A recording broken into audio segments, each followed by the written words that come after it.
Bonjour, dans cette vidéo je vais vous parler du trépied Manfrotto que j'ai acheté pour partir en voyage, pour tous mes déplacements.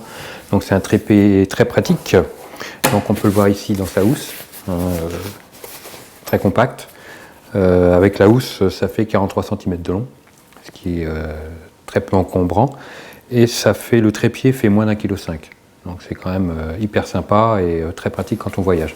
Si vous voulez le mettre dans le bagage en soute, choses comme ça.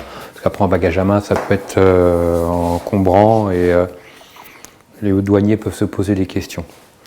Alors attention, c'est un trépied qui est vraiment fait, c'est du dépannage pour le voyage. C'est pas un trépied à utiliser au quotidien.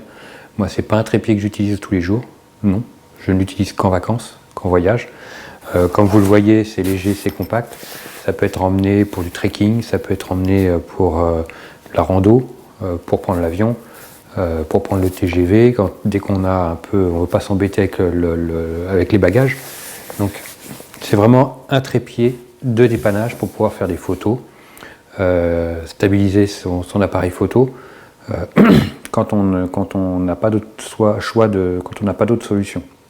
Parce qu'après, on va le voir ensemble, on va le tester ensemble. Vous allez voir qu'il est quand même aussi limité. Si vous avez des appareils photo lourds, on ne pourra pas l'utiliser au maximum de ses possibilités. Mais après, pour stabiliser l'appareil photo, faire des photos sur pied, ça fonctionne très bien, mais sous certaines conditions. C'est ce qu'on verra ensemble. Après, en termes d'encombrement, donc je vous ai mis ma valise que j'utilise pour partir quand je prends l'avion. Donc c'est une valise qui fait 55 cm de haut.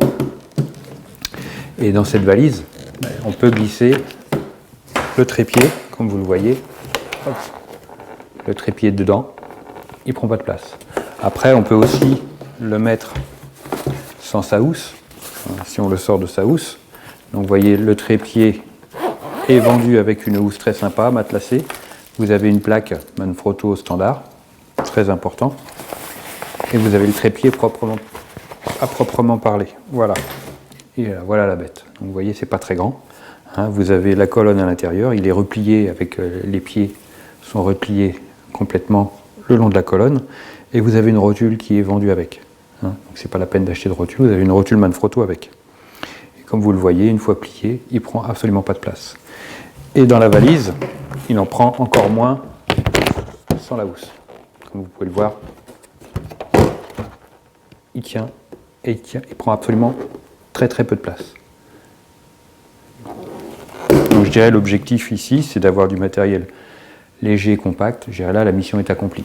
Ce trépied, dont je ne vous ai pas donné son nom, mais vous l'avez sur la vidéo, c'est le Manfrotto dans la gamme Be-Free 290B. Donc voilà, je vous mettrai un lien pour voir son prix sur Amazon. Moi j'ai dû l'acheter aux alentours de 150 € à peine. Donc voilà, donc ce trépied, une fois qu'il est replié, voilà à quoi il ressemble. Donc très compact, très léger, ça je l'ai déjà dit. Alors ensuite, pour l'utiliser en tant que trépied, on redéplie les trois pieds, voilà, et on va les verrouiller grâce à un système de loquet, de petits boutons très pratique, avec 3 positions. Donc là, ils sont en position complètement repliée, donc je vais les mettre en position trépied, voilà.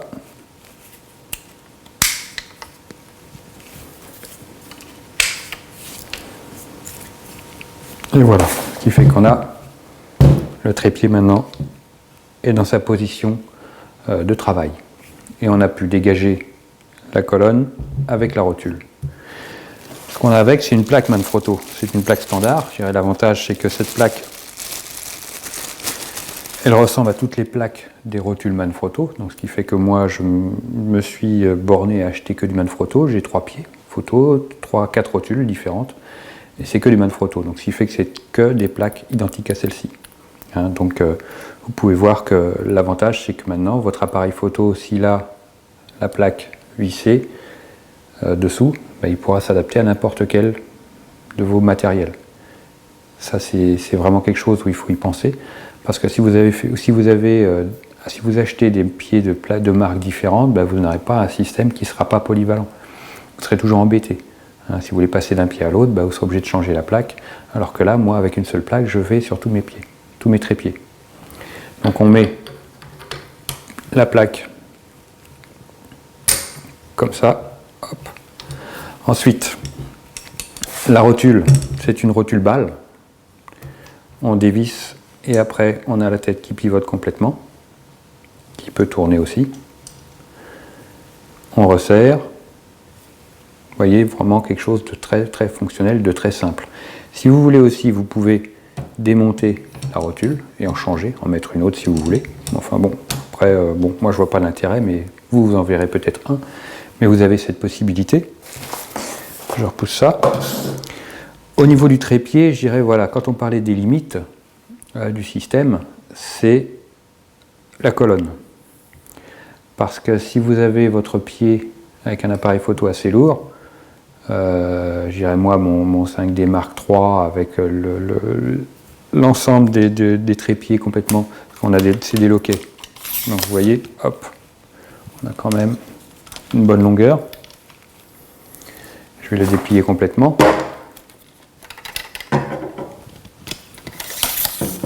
Voilà. Vous voyez, c'est des taquets classiques pour du trépied.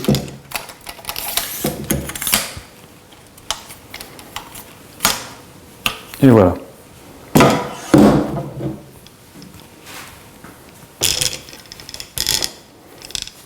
Donc voilà, on a le trépied qui est monté au maximum de sa taille. On a une vis ici pour gérer la colonne en termes de hauteur.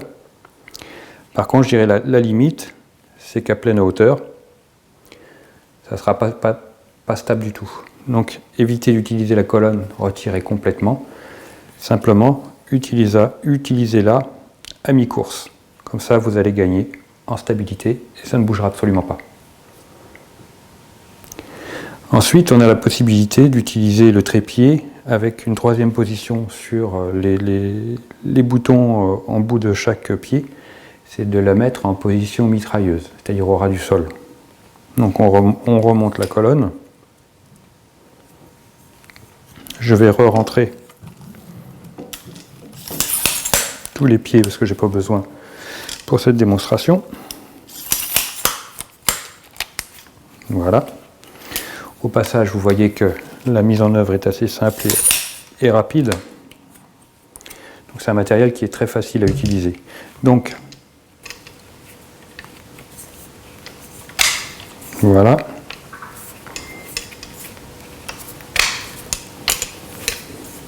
On referme un petit peu le pied, on bouge le loquet et on tire complètement.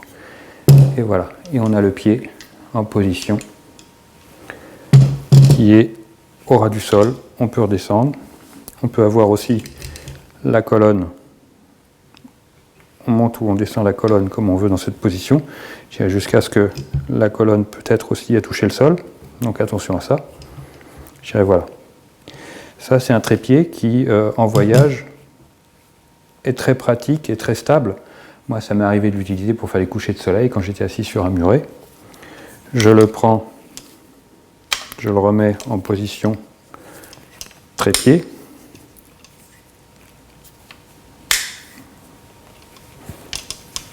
Voilà. En position trépied, je le pose sur un muret, je suis assis sur le muret, je le pose sur le muret devant moi et je fais ma photo de coucher de soleil ou de pause. Je dirais dans cette configuration-là, il est hyper stable. Voilà dans les grandes lignes ce trépied, donc le Manfrotto Bifree 290B. En termes de finition, c'est de l'aluminium, de la fonte d'aluminium, c'est vraiment très solide, très bien fini. Je dirais comme Manfrotto le sait le faire. Ce sont des produits de qualité, c'est italien.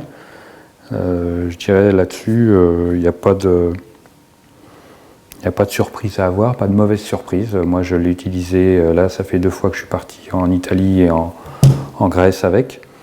Je l'ai utilisé à plusieurs reprises, vraiment sans aucune difficulté. Une fois qu'on connaît les limites de ce trépied, je dirais, il n'y a pas d'embrouille, il n'y a pas de lézard. On sait où on va.